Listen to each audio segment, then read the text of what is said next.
నమస్తే. నేను విజయ్. తెలుగు రాష్ట్రాల్లోనే సంచలనం కలిగించినటువంటి కేసు హైదరాబాద్ పరిసర ప్రాంతాల్లోని సరూర్ నగర్‌లో పూజారిగా ఉన్నటువంటి సాయి కృష్ణ అనేటువంటి ఒక వ్యక్తి ప్రేమించినటువంటి అమ్మాయి అప్సరను చంపడం, ఆ తర్వాత దారుణంగా మృతదేహాన్ని తీసుకెళ్ళి కారులో తీసుకువెళ్ళి సెప్టిక్ ట్యాంక్‌లో పడేసినటువంటి విషయం తెలిసిందే. అయితే ఈ కేసుకు సంబంధించి రంగారెడ్డి జిల్లా కోర్టు సంచలనమైనటువంటి తీర్పునిచ్చింది. ఎవరైతే ముద్దాయి ఉన్నాడో సాయి కృష్ణకు దాదాపుగా జీవిత ఖైదు, అలాగే సాక్ష్యాలను తారుమారు చేసినందుకు గాను మరో 7 ఏళ్ల పాటు జైలు శిక్ష, అలాగే అప్సరా ఫ్యామిలీకి 10 లక్షల రూపాయలు నష్టపరిహారం అందించాలని కోర్టు తీర్పిచ్చింది.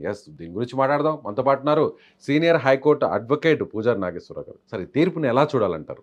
తీర్పుని మనం చాలా స్పష్టంగా ఏందంటే రంగారెడ్డి కోర్టు ఏదైతే తీర్పు ఇచ్చిందో అది చాలా మంచి తీర్పు అది యాక్చువల్లీ. ఓకే. ఓకే. ఎందుకంటే ఒక వ్యక్తిని చంపడము, తర్వాత చంపిన తర్వాత సాక్ష్యాలు తారుమారు చేసి ఆ కేసు నుంచి తప్పించుకోవడం అనేది చూడటం అనేది అది చాలా తప్పు అది జనరల్గా. ఇప్పుడు మనకు ఆ కేసులో మనకున్న సమాచారం ప్రకారం ఏంటంటే జీవిత ఖైదు వేసి దానితో పాటు సాక్ష్యాలు తారుమారు చేసినందుకు ఇంకా 7 years శిక్ష వేసి అట్లా కూడా వేయచ్చు. వేయచ్చు. తర్వాత దాంతో పాటు ఇంకా 10 lakhs జరినామా కాంపన్సేషన్ అనేది బాధిత కుటుంబానికి పే చేయడం అనేది చాలా మంచి తీర్పు అది జనరల్గా. ఓకే.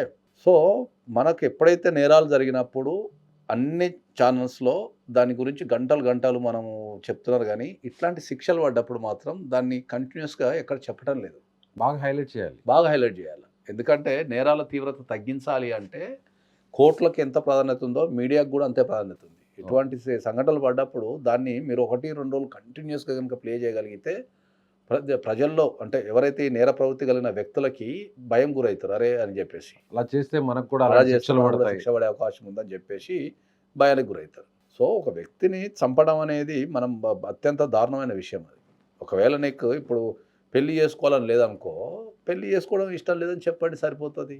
మహా అంటే ఏం చేస్తారు జనరల్గా? ఇప్పుడు పెళ్లి చేసుకోవడం ఇష్టం లేదు, మోసం చేసినాము, మహా అంటే కేసు పెడతారు. మోసం చేసినామనే కేసు పెడతారు. ఓకే. దాన్ని చంపడం ఎందుకు? ఇప్పుడు అమ్మాయి లైఫ్ పోయింది, వాళ్ళ ఫ్యామిలీ లైఫ్ అంత ఏజ్లో ఉన్న అమ్మాయి చనిపోయింది. మంచిగా బతికే వ్యక్తి ఇవాళ జీవితాంతం ఈ భూమి మీద బతికినంత కాలం జైలు ఉండే అవకాశం ఉంది. ఓకే. సమాజానికి ఏమో రాంగ్ మెసేజ్. ఇవన్నిటి వల్ల ఉపయోగం ఏముందండి? ఈ మధ్యకాలంలో భారతదేశంలో మీరు ఎక్కడ చూసుకున్నా భారతదేశంలో మన తెలుగు రాష్ట్రాలలో, ఎస్పెషల్లీ తెలుగు రాష్ట్రాలలో, ఈ తెలుగు రాష్ట్రాలలో ఇప్పుడు జరుగుతున్న కేసులు చాలా సంచలన కేసులు జరుగుతున్నాయి మనకు. ఓకే. వరంగల్లో ఒక డాక్టర్ని సుత్తబెట్టి కొట్టి చంపేశారు. పాపం డాక్టర్ చదువుకున్న వ్యక్తి ఒక మ్యారేజ్ చేసుకోవడం వల్ల చనిపోవాల్సిన పరిస్థితి ఏర్పడ్డది. ఆడికి అయిపోయింది. మీర్పేటలో ఒక వ్యక్తి భార్యని ముక్కలు ఉడకబెట్టడం ఏంటంటే ఒక మనిషిని సాక్ష్యాలు తారుమారు చేస్తానికి. మొన్న ఉత్తరప్రదేశ్లో ఎక్కడ అనుకుంటా ఒక భర్తను కూడా ఇట్లా నరికేసి తల మంచం కింద పెట్టుకొని 1 week ఏమో వాళ్ళు ఏదో కాపురాలు చేశారని చెప్పేసి. ఈ సభ్య సమాజం, నేను అదే అడుగుతున్నా, మనకు ఎటుపోతుంది సమాజం? ఏదో ఒక కారణంతో ఏదో ఒక వ్యక్తితో ఒక రిలేషన్షిప్కి వెళ్ళిపోతాం. ఎనీ రిలేషన్షిప్ అది మనం బిఫోర్ మ్యారేజ్ కావచ్చు, లేకపోతే మ్యారేజ్ లీడ్స్ టు రిలేషన్షిప్, అంటే మనం మ్యారేజ్ చేసుకోవచ్చు. ఎదుటి వ్యక్తి నచ్చకపోతే మీరు చట్టంలో చాలా వందల ప్రొవిజన్స్ ఉన్నాయి. మీరు వాటిని ఆసరా చేసుకొని మీరు చట్టాన్ని ఆశ్రయించి ఫలాని వ్యక్తితో నాకు జీవించే అవకాశం వద్దు అని చెప్పి మీరు కేసు వేసుకుంటే ఎంత బ్యూటిఫుల్ ఉంటుంది. ఒకవేళ తప్పు చేసిన పొరపాటు జరిగినా కూడా అందుకు తగ్గ శిక్ష మాత్రమే ఉంటుంది. అవును, మారడానికి అవకాశం ఉంటుంది. ఇప్పుడు సపోజ్ మనం ఇప్పుడు ఈ కేసే తీసుకుందాం సార్. ఆ వ్యక్తి అమ్మాయి పెళ్లి చేసుకోమంటున్నదని చెప్పి అమ్మాయిని చంపడం జరిగింది. ఓకే. ఒకవేళ ఈ అమ్మాయిని చంపకుండా ఉంటే ఏం జరిగి ఉండొచ్చు? ఒకవేళ అమ్మాయి పోలీస్ స్టేషన్ లో కేసు పెట్టేది, అమ్మాయి ఏం చేస్తుంది? అంటే పోలీస్ స్టేషన్కి వెళ్ళి నన్ను పెళ్లి చేసుకుంటా అన్నాడు, నన్ను శారీరకంగా వాడుకున్నాడు, నాకు ఇష్టం లేకుండా నా మీద లైంగిక దాడి చేసిండు, కాబట్టి ఇతన్ని శిక్షించండి అని చెప్తుంది. ఓకే. శిక్షించండి అని చెప్పిన తర్వాత ఏమవుతుంది? మనకు మహా అంటే పెడతారు, చీటింగ్ కేసు పెడతారు. పెళ్లి చేసుకున్నందుకు దానికి అరెస్ట్ ఏముంటుంది? దాంట్లో జనరల్ అరెస్ట్ ఏముంటుంది? ఒక మ్యాక్సిమం 90 days అరెస్ట్, లేకపోతే 30 days, 20 days అదొక అరెస్ట్ ఉంటుంది. మనం కోర్టుకి వెళ్ళి బెయిల్ తెచ్చుకోవచ్చు. ట్రయల్ అయిన తర్వాత అయితే మీకు 7 సంవత్సరాల కంటే ఎక్కువ శిక్ష పడే అవకాశం ఉంటుంది. 7 సంవత్సరాల కంటే ఎక్కువ శిక్ష పడే అవకాశం ఉంటుంది. కానీ దీంట్లో ఒక వెలుసుబాటు ఏముందంటే, ఆ అమ్మాయి బతుకుంటే కేసు పెట్టేట ఆయనకున్న ఆవేశం, శిక్ష తర్వాత- పడే టైంకి ఉండదు. మారేది. ఎస్, ఎందుకంటే వాళ్ళ లైఫ్లో ఎక్కడ దగ్గర మూవ్ అయిపోతారు. అంతే కదా. ఇప్పుడు కేసు జరిగినప్పుడు ఉన్న ఆవేశం అమ్మాయిలకు ఓవర్ ద పీరియడ్ ఒక 1, 2, 3 ఇయర్స్ తర్వాత ఉండదు వాళ్ళకు. వాళ్ళు కోర్టుకు రాకపోవచ్చు, లేదా వాళ్ళు మనసు మార్చుకొని కేసు విత్డ్రా చేసుకోవచ్చు, కాంప్రమైజ్ కావచ్చు, లేకపోతే ఈ అబ్బాయి మనసు మార్చుకొని అయ్యో అమ్మాయికి అన్యాయం అమ్మాయిని చేశాను, పెళ్లి పెళ్లి చేసుకోవచ్చు. చేసుకోవచ్చు. ఎన్ని ఆప్షన్స్ ఉన్నాయట మీకు.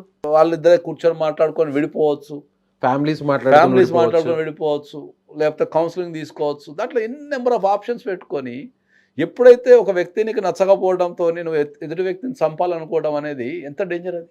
కౌన్సిలింగ్ స్టేజ్ లోనే పెళ్లి అదే చేసుకోవచ్చు. చెప్తున్నా, ఎనీ రిలేషన్షిప్లో మన దగ్గర ఏమైందంటే హత్యలు, దాడి చేయటము, చంపడం అనేది బాగా పెరిగిపోయింది. ఎదుటి సొల్యూషన్ వ్యక్తి వెంటనే కావాలి. నచ్చకపోతే చంపేయాలా, అంతే. అంటే ఎదుటి వ్యక్తిని ఇదంతా ఎందుకు చంపేస్తే అయిపోద్ది కదా అనే ఒక క్రూయమైన మెంటాలిటీకి వచ్చేసారు జనాలు. సో ఎదుటి వ్యక్తిని చంపకుండా నువ్వు కౌన్సిలింగ్ తీసుకో. నీకు అలాంటి ఆలోచనలు వచ్చినప్పుడు కౌన్సిలింగ్ తీసుకో వెళ్ళి. అరే దానికి ఏమైనా పరిష్కారం ఉందా అడుగు. రిలేషన్షిప్లో వీళ్ళందరికీ అర్థం కాని విషయం ఏంటంటే, నాకు ఎప్పటికీ ఒక విషయం అర్థమే కాదు. మనం ఎప్పుడో ఇప్పుడు రిలేషన్షిప్లో అంటే కలిసి ఉండడమే కదా, కలిసి అయితే గడుపుతాం కదా, కలిసి ఒక మంచి విషయాలు చెప్పుకుంటాం కదా, కష్టం సుఖం తోడుంటాం కదా. అంతే కదా. మరి ఇవన్నీ ఉన్న వ్యక్తిని నీకు ఎట్లా చంపాలనిపిస్తుంది, ఎట్లా బాధ పెట్టాలనిపిస్తుంది, నిజంగా 4 ఏళ్ళు ఎట్లా బాధ అనిపిస్తుంది? ప్రేమించి 4 ఏళ్ళు ప్రేమించిన ఒక అమ్మాయిని నీకు ఎట్లా బాధ అందులో పెట్టాలనిపిస్తుంది? అమ్మాయి ఎంత చక్కగా ఉంది అసలు. అదే అంటున్నా. కాబట్టి రిలేషన్షిప్లో ఎనీ రిలేషన్షిప్లో ప్రాబ్లం వస్తే కౌన్సిలింగ్ని మించిన ట్రీట్మెంట్ లేదు. అది ఎలాంటి ఇష్యూ అయినా సరే. ఎస్, ఎలాంటి ఇష్యూ అయినా సరే రిలేషన్షిప్లో ప్రాబ్లం అయింది అంటే ఇమ్మీడియట్లీ గో ఫర్ కౌన్సిలింగ్ అని చెప్తాను నేను. అది చిన్నది కానీ పెద్దది కానీ. కౌన్సిలింగ్ అంటే ఇప్పుడు పోలీసులు ఆశ్రయించాలా లేదంటే జనరల్ కౌన్సిలింగ్ వెళ్ళండి. మీకు జనరల్ కౌన్సిలింగ్లో మీకు కౌన్సిలర్స్ ఉన్నారు, ఫ్యామిలీ కౌన్సిలర్స్ ఉన్నారు, రిలేషన్షిప్ కౌన్సిలర్స్ ఉన్నారు. వాళ్ళ దగ్గరికి వెళ్ళి మీరు కూర్చొని సమస్యను కనుక చెప్పగలిగితే వాళ్ళు కంట్రోల్ చేస్తారు విషయాన్ని. మీలో ఉన్న ఆలోచనలు చంపేస్తారు. తర్వాత మీకు ఏమన్నా సొల్యూషన్ ఇస్తారు. దాన్ని ఎట్లా సాల్వ్ చేయాలో ఇద్దరిని కూర్చోబెట్టి మాట్లాడతారు. దాని పర్యవసనాలు ఏముంటాయి, సమాజం మీద ఏమి ఎఫెక్ట్ పడుతుంది. అరే ఎప్పుడు చూసినా మనం టీవీలో ఏం చూసినా ఈ రిలేషన్షిప్లోకి వెళ్ళడం చంపడం, రిలేషన్షిప్కి వెళ్ళడం చంపడం, రిలేషన్షిప్కి వెళ్ళడం చంపడం. అందులో అతను పూజారి, గుళ్ళో పూజారి, రిలేషన్షిప్కి వెళ్ళి చంపడం. నాకైతే అది వరంగల్ కేసు చూసిన తర్వాత చాలా బాధ అనిపించింది నాకు. ఒక వ్యక్తి పెళ్లి చేసుకుంటే ఎట్లయిపోయిందంటే పెళ్ళిళ్ళు చంపడం కోసం సావడం కోసం అయిపోయినట్టు అయిపోయింది వాస్తవం చెప్పాలంటే. ఇలాంటి రిలేషన్షిప్ ఎంటర్ కావడం కానీ పెళ్లి చేసుకోవడం అంటే చంపడం సావడం అయిపోతున్నది. అంటే అంటే అందరు చదువుకున్న వ్యక్తులే, అందరు సమాజంలో ఉన్నారు, ఇన్ఫర్మేషన్ ఉన్నది. నీకు నచ్చకపోతే నువ్వు కోర్టుకి వెళ్ళి లేకపోతే కౌన్సిలింగ్ సెంటర్లకు వెళ్ళి ఆశ్రయిస్తే లైఫ్ ఎంత బ్యూటిఫుల్ ఉంటుంది. సార్ బతికినంత కాలం జైళ్ళలో బతకడం ఒక పద్ధతేనది. సార్ పర్టికులర్గా ఈ కేసులో అంటే 2023 ఆ టైంలో జరిగింది ఈ కేసు ఇన్సిడెంట్. ఇప్పుడు 2025లో తీర్పు వచ్చింది. చాలా ఫాస్ట్గా వచ్చింది అనుకోవచ్చా? లేదు, ఇప్పుడు ఉన్న కేసులన్నీ చాలా ఫాస్ట్గానే చేస్తున్నారు. ప్రజలలో ఉన్న ఒక అభిప్రాయం ఏంటంటే కోర్టుకి వెళ్తే లేట్ అవుతుంది అనే అభిప్రాయం ఉంది. అది ఎప్పటి నుంచో ఉంది, అట్నే పాతగా పోయింది అంతే. కోర్టుకి వెళ్ళి నువ్వు ప్రొసీడింగ్స్ కనుక సరిగ్గా చేయగలిగితే ఏ కేసు అయినా ఫాస్ట్గానే అవుతుంది. ఇప్పుడు కలకత్తా కేసులో కూడా ఫాస్ట్గానే జడ్జిమెంట్ ఇచ్చారు. కలకత్తా కేసులో సూపర్ ఫాస్ట్గా ఇచ్చారు జడ్జిమెంట్. అంటే ఎవిడెన్సెస్ అన్ని కరెక్ట్గా ఉంటాయి, ఎవిడెన్స్ కరెక్ట్గా ఉంటాయి, ఎవిడెన్స్ fast గా కరెక్ట్. ఎనీ కేసు కంప్లైంట్ ఇప్పుడు మనకు సివిల్ కేసులలో పార్టీ అన్ని తెలుసుకొని చక్కగా చేసుకుంటే అయిపోతుంది.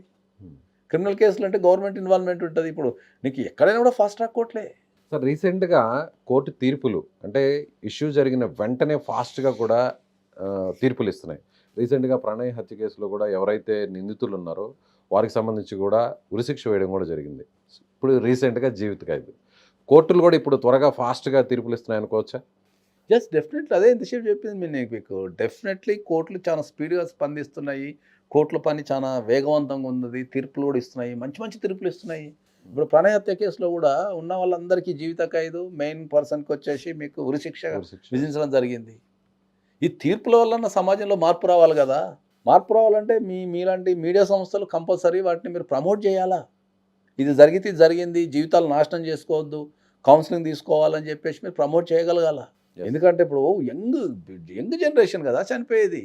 క్షణికావేశంలో తట్టుకోలేక ఈగో కోసమో మిస్కమ్యూనికేషనో అర్థం చేసుకోవడం ద్వారా చంపడం ద్వారా మీకు కలిగే లాభం ఏముంది? సొసైటీని ఎలా ఫేస్ చేయాలని మరికొందరు అదే చెప్తున్నా కదా, దానికి కలిగే లాభమే ఉంది.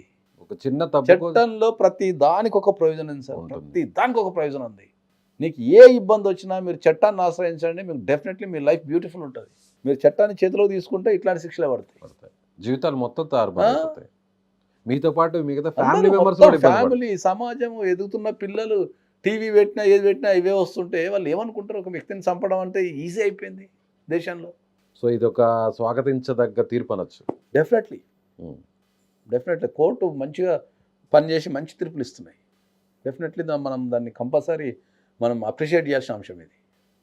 Right sir, thank you. So ఇది నాగేశ్వరరావు గారు చెప్తున్నట్టుగా ఖచ్చితంగా నిజంగా ఇలాంటి ఎమోషన్స్ ఉన్నా లేదంటే నిజంగా క్రైమ్ చేయాలనేటువంటి ఆలోచన ఎవరికి వచ్చినా కూడా చేసిన తప్పుకు తగ్గ శిక్షలు ఉంటాయి. కౌన్సిలింగ్ సెంటర్స్కి వెళ్ళొచ్చు. నిజంగా ఒకవేళ ప్రేమించి మోసం చేయాల్సినటువంటి పరిస్థితే వచ్చిందంటే విడిపోవచ్చు, లేదంటే కోర్టులను ఆశ్రయించవచ్చు, లేదంటే కౌన్సిలింగ్ సెంటర్స్ని ఆశ్రయించవచ్చు. ప్రేమించి ఒకవేళ పెళ్లి చేసుకోవడం ఇష్టం లేకపోతే విడిపోవడానికి ఎన్నో మార్గాలు ఉన్నాయి. కానీ ఇలా దారుణంగా హత్య చేసి జీవితాలని పూర్తిగా నాశనం చేసుకోవడం మాత్రం ఎంత మాత్రం తగదు. కాబట్టి ఎవరైనా కూడా క్షణికావేశంలో నిర్ణయం తీసుకోవచ్చు, లేదా క్రైమ్ చేయాలనుకునే వారికి ఇలాంటి తీర్పులు అయితే మాత్రం చాలా మార్పును తీసుకొచ్చేటువంటి అవకాశం ఉంది. కోర్టు తీర్పుని అందరూ కూడా స్వాగతించాలని నాగేశ్వరరావు గారు చెప్తున్నారు.